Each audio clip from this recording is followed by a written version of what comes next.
So they made a big mistake in the second Hobbit movie in terms of the music. Let's find out why.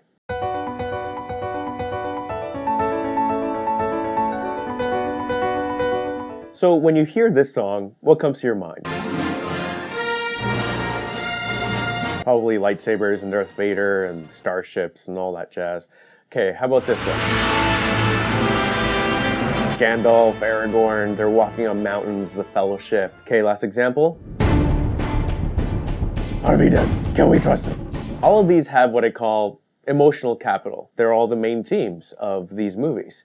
And when you think about it, whenever that song is played in the second and third movies, kind of the memories you associate with it that you developed throughout the series come back to you. So for example, the first time we hear that Lord of the Rings main theme in all its glory is...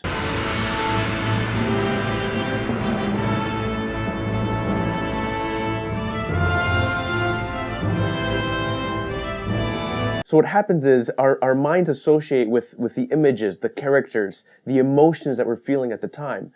So then the director is able to kind of use that emotional asset, that emotional capital, and then say in the third movie, when Aragorn looks back at everyone and he says, "For Frodo." Then when they start running, they put that music back in and we get...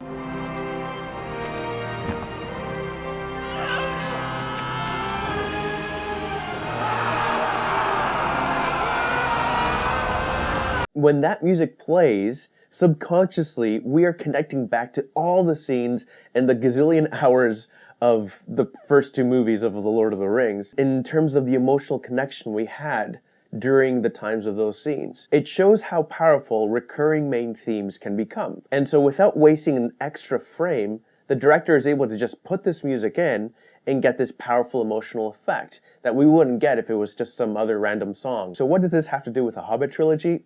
Well, before the first movie came out, we got the trailers and we were introduced to the main theme, which was... Far over the misty mountains cold.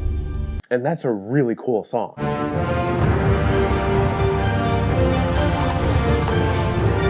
Turns out it was actually not made by Howard Shore, but by a musicians collective called Plan 9. And Howard Shore just saw that it was really awesome and he introduced it into the main theme. So then we get scenes like...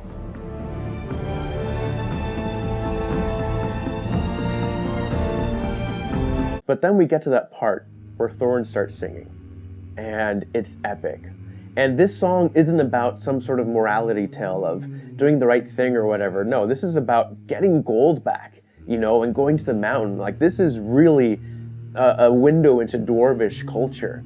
This is really something that makes you feel like you're back in Middle Earth. In the second movie, I remember watching it, and afterwards I remember feeling like something bothered me. The music kind of didn't stick with me a lot.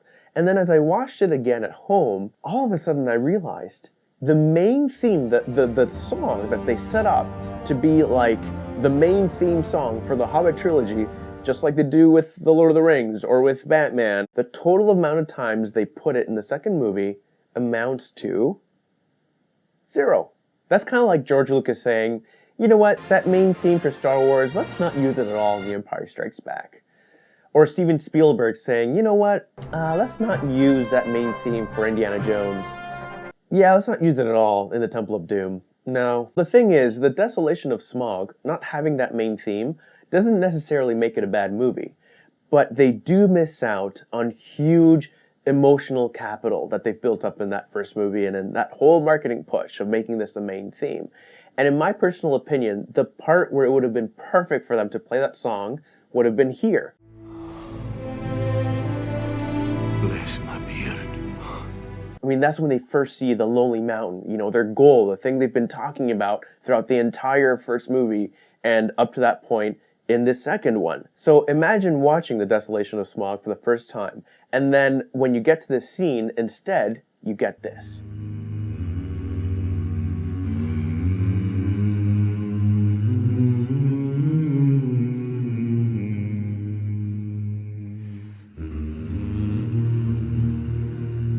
That would have been awesome, right? Again, it would have kind of emotionally brought you back to the images and the faces and the scenes where you felt that music in the first movie. And it would have brought us back to that reality of the culture and the ancient aspect of the dwarvish people coming to get their gold. And regardless, I'm really looking forward to the last movie. I've really loved what Peter Jackson has done. And this is something that I really think directors should keep in mind. The fact that music can really emotionally anchor us in something. It can act as a connecting thread between movies so that we really feel like we're back in that same universe, back and caring about the images, the characters, and the stories that we're seeing. So let me know what you think. Do you agree? Do you disagree?